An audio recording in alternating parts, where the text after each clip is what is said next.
Good evening. Thank you all for joining for this briefing. You would have perhaps seen some information related to developments since late last night, early this morning, which has been put out by the Ministry of Defence.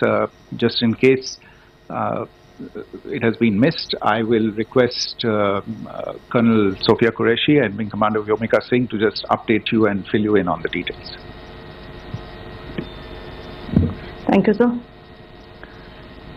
Operation Sindoor पर 7 मई 2025 को हुई press conference के दौरान भारत ने अपनी प्रतिक्रिया को केंद्रित, संतुलित और गैर उत्तेजक बताया था। यह विशेष रूप से स्पष्ट किया गया था कि पाकिस्तानी सैन्य ठिकानों को निशाना नहीं बनाया गया।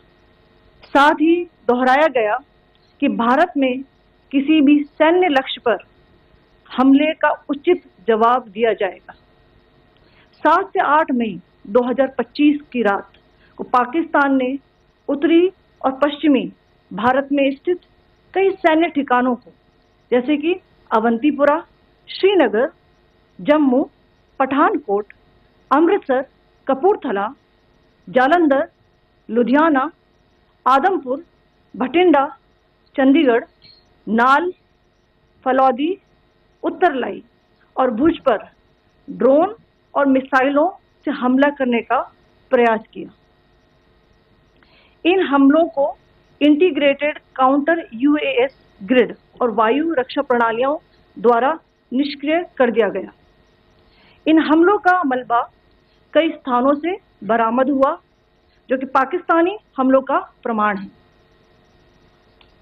On the night of 7th May 2025, Pakistan attempted to engage a number of military targets in northern and western India using drones and missiles. These places included Avantipura, Srinagar, Jammu, Pathankot, Amritsar, Kapurthala, Nal, Jalandhar, Ludhiana, Adampur, Bhatinda, Chandigarh, Falodi, Uttarlai and Bhuj. These were neutralized by the integrated counter unmanned aerial system and other air defense systems.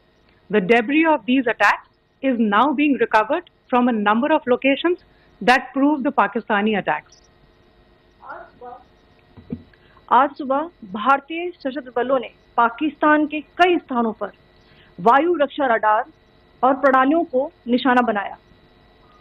Bharat की प्रतिक्रिया समान क्षेत्र में समान तीव्रता के साथ की गई।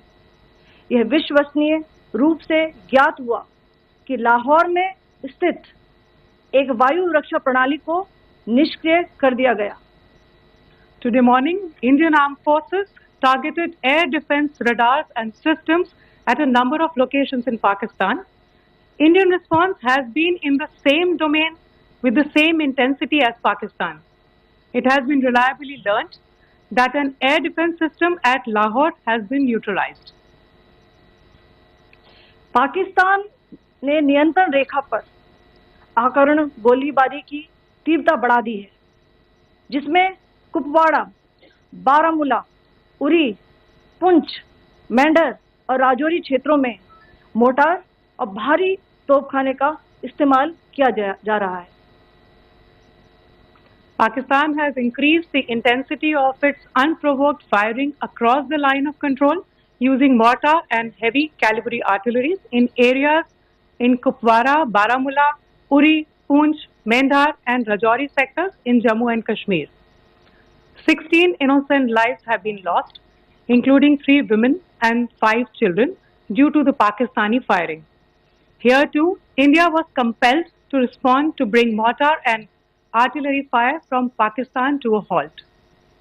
Indian Armed Forces reiterate their commitment to non-escalation, provided it is respected by the Pakistan military. Jai Hind.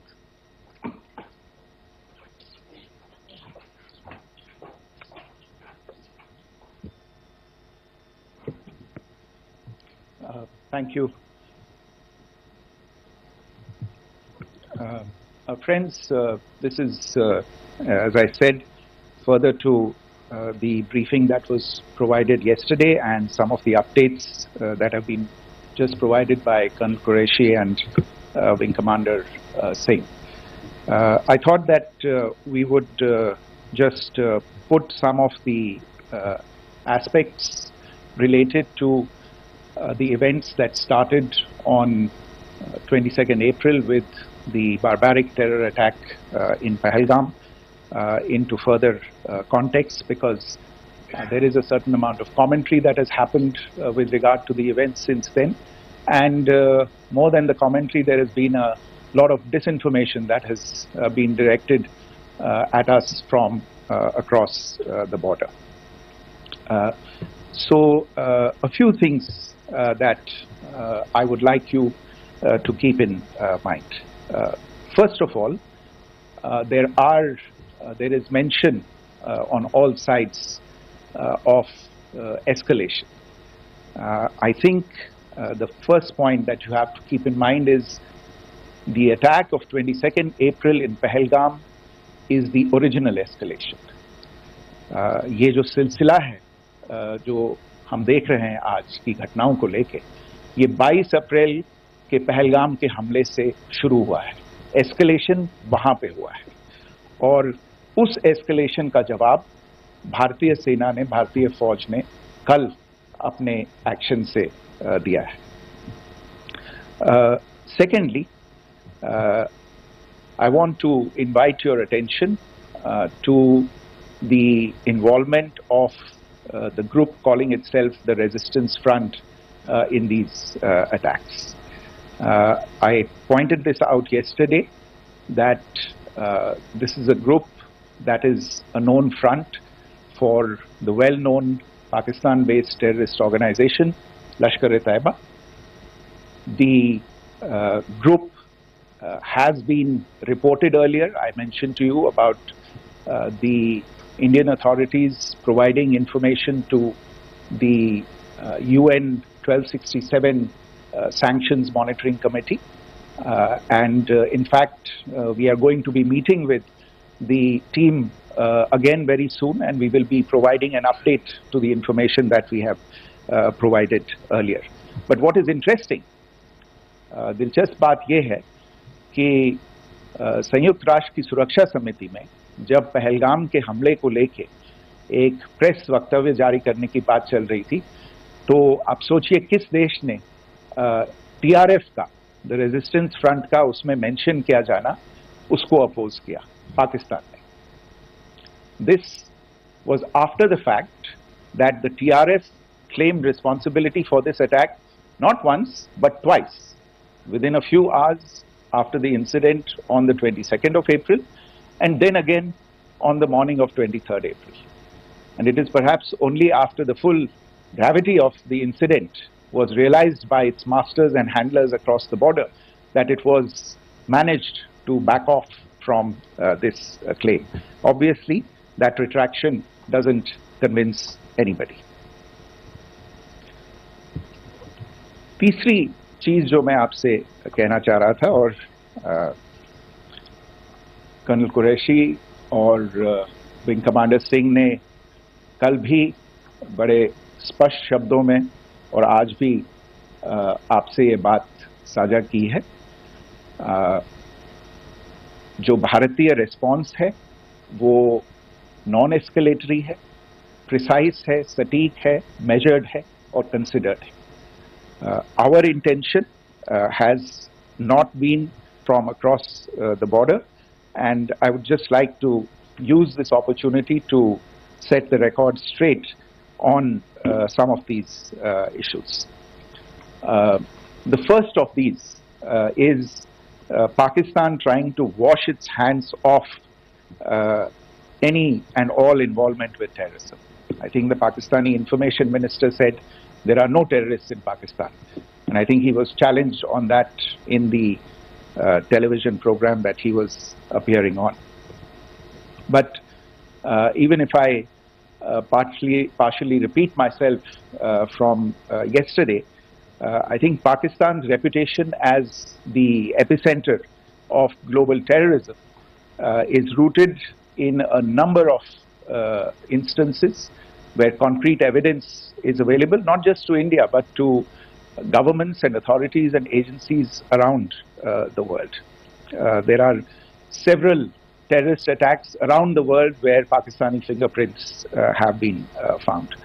I don't need to belabor the point with regard to this audience about where Osama bin Laden was found and who called him a martyr.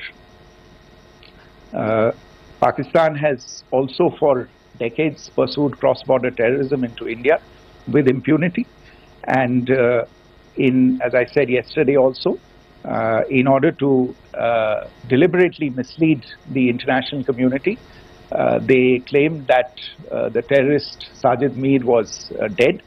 They came under pressure, and Sajid Mir was then brought back to life, arrested, and is now apparently in Pakistani custody.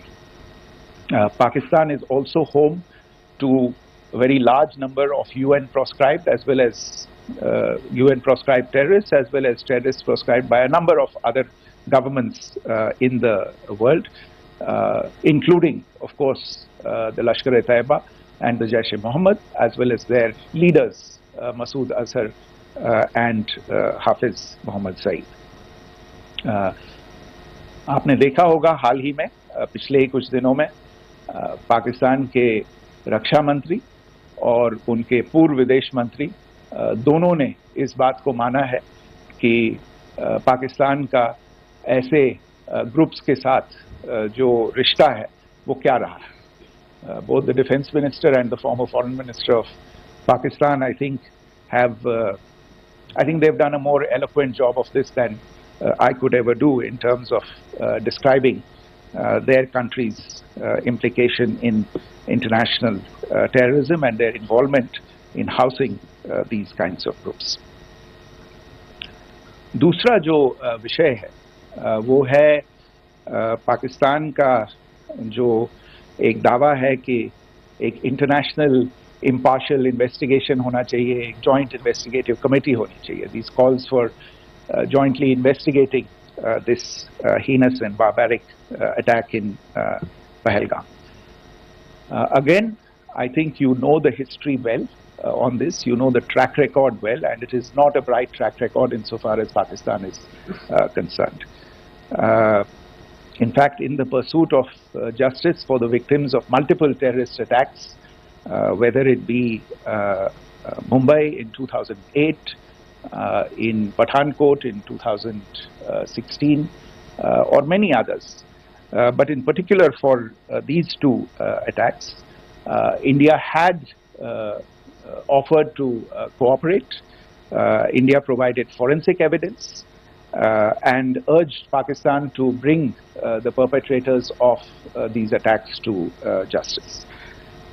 We, in particular with regard to the Mumbai attacks of 2008, where a Pakistani Lashkar-e-Taiba terrorist was captured alive, India provided extensive information and evidence related to the involvement of Pakistani terrorists in this attack.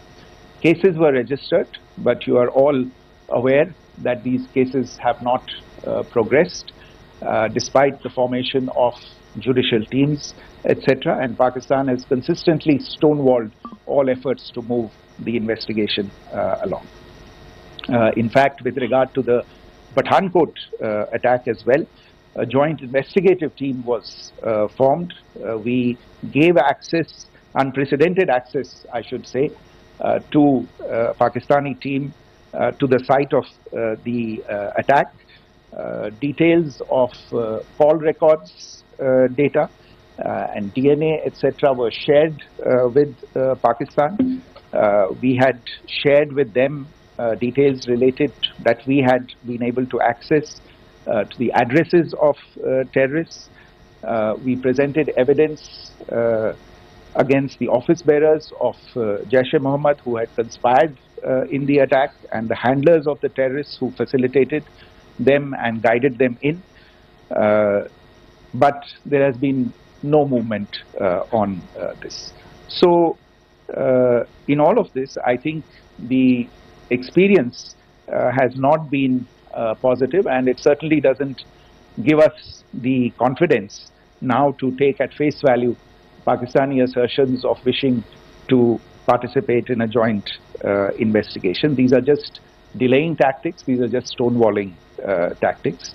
And in fact, there is reason to believe that Pakistan uses the evidence that we provide only to cover its tracks and, in fact, defend the terrorists who we are looking for and obstruct the path of investigation. A third point that I wanted to address was the claim that only civilians were killed in the strikes on the 7th of May. We have made the point very clearly that all attacks on the morning of 7th May were against carefully selected terrorist infrastructure, terrorist targets. It is not clear to us, in fact, seeing some of the coverage of the after effects of these strikes, including the funerals for the terrorists that are held yesterday. I think a lot of you have seen the reports and the coverage on media. If only civilians, if any civilians were killed in these attacks, I wonder what message this picture actually sends to all of you. This is a question that is worth asking. It's also odd that the funerals of civilians are carried out with the coffins being draped in Pakistani flags and state honors being accorded. As far as we are concerned, the individuals eliminated at these facilities were terrorists. Giving terrorist state funerals may be a practice in Pakistan. Doesn't seem to make much sense to us. Pakistan has also claimed that India deliberately attacked religious sites. This is completely false again. I have made it clear that the targets were terrorist infrastructure, terrorist facilities, and locations connected clearly with incidents of cross-border terrorism into India. And it is in fact Pakistan that is misusing religious sites as a cover to in fact radicalize, direct and indoctrinate and train terrorists. In fact, contrary to what Pakistan is claiming, yesterday Pakistan launched a targeted attack on the Sikh community in the state of Jammu and Kashmir, hitting Gurdwara in Poonch and the homes of Sikh community members which came under attack, and we know that at least 3 individuals were killed in that particular attack. Pakistan is also making attempts to, in fact, just to add to this point, the retaliatory action that Pakistan has taken, in fact, is impacting civilians. I showed you the picture of the Gurdwara and the Sikh community members who were killed in this. There are other civilians also who've been killed and injured in these attacks. In fact, since yesterday morning, a total of 16 civilians have been killed and 59 others have been injured in the attacks by Pakistan. Not only this, Pakistan is also making attempts as part of its disinformation campaign to paint our action with regard to cross-border terrorism through the communal angle. If that is the issue, then I think I can do no better than to cite or point you in the direction of the Pakistan Army Chief's speech of 16 April 2025. I think that is the last word in communal rhetoric. And in the Pahalgam attack itself, you are aware of the kind of religious profiling that was done there. And perhaps there is a linkage between these two events. I can only say that these nefarious designs will not be allowed to succeed in India. And it is to be noted that people from all faiths, all religions, all regions in India have unequivocally, not just in India but around the world, have condemned these attacks. The Pakistani claims of now responding to India's strikes of the 7th of May. As I said right at the outset, it is India which is responding. The original escalation was by Pakistan on the 22nd of April. We are the ones who are responding to that escalation with the action that was taken yesterday morning. And again, I would like to emphasize that the action was restrained. It was directed towards non-civilian, non-military targets and confined to terrorist camps. And again, as we have been saying since yesterday, any further action by Pakistan, some of which we are seeing today, is nothing but escalation by Pakistan now once again, and will be responded to and is being responded to appropriately. One point that I wanted to also address was the allegations to the targeting of a dam, the Neelam Jhelum project in Pakistan-occupied Kashmir. I want to say that this is an absolute and complete fabrication and a blatant lie. India has targeted only and only terrorist infrastructure, and the details of that terrorist infrastructure, together with the locations, were shared with you yesterday by Colonel Qureshi and Wing Commander Singh. I should note that if this kind of a claim is a pretext for targeting Indian infrastructure of a similar nature, Pakistan will be entirely responsible for the consequences that will undoubtedly follow. Finally, I want to address some issues that have been raised related to the Indus Waters Treaty and the disinformation that has been raised in regard to that as well. The fact is that there have been fundamental changes in the circumstances in which the Indus Waters Treaty was concluded, and they call for a reassessment of the obligations under the treaty. Over the last year and a half to 2 years, India has been in communication with the government of Pakistan. We've sent several notices to them requesting for negotiations to discuss modification of the treaty. India has for 6+ decades now honored the treaty, even during periods when Pakistan imposed multiple wars on us, and even when relations were adversarial. Pakistan is the one that has been acting in violation of the treaty, deliberately creating legal roadblocks in India exercising its legitimate rights on the western rivers.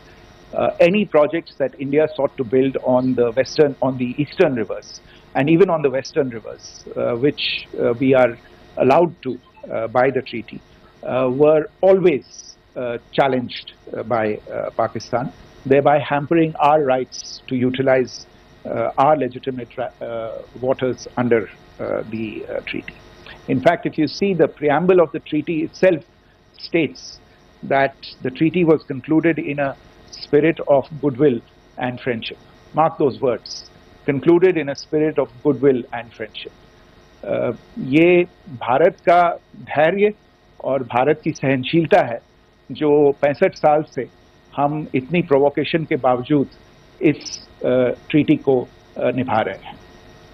However, as has been made clear earlier as well, Pakistan has not responded to our requests to enter into negotiations for a reassessment of the obligations under the treaty. A number of conditions have changed.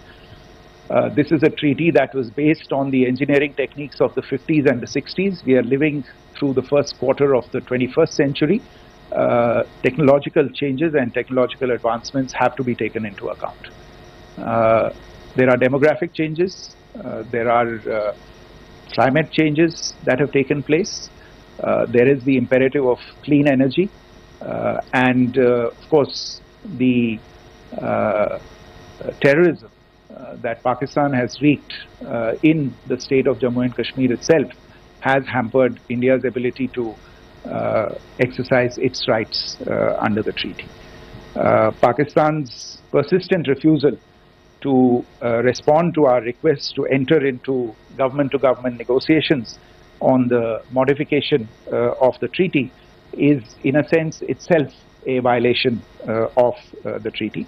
And therefore, India has taken the step of putting the treaty in abeyance until Pakistan abjures irrevocably its support for cross-border terrorism. Maybe I'll stop there.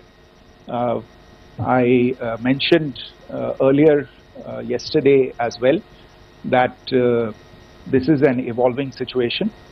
I would therefore ask all of you to be considerate and restrained. It will not be possible for us or my colleagues from the armed forces to share operational details at this point in time. Beyond that, if you have any questions, may I have time for only a few, and I'll try to answer those questions.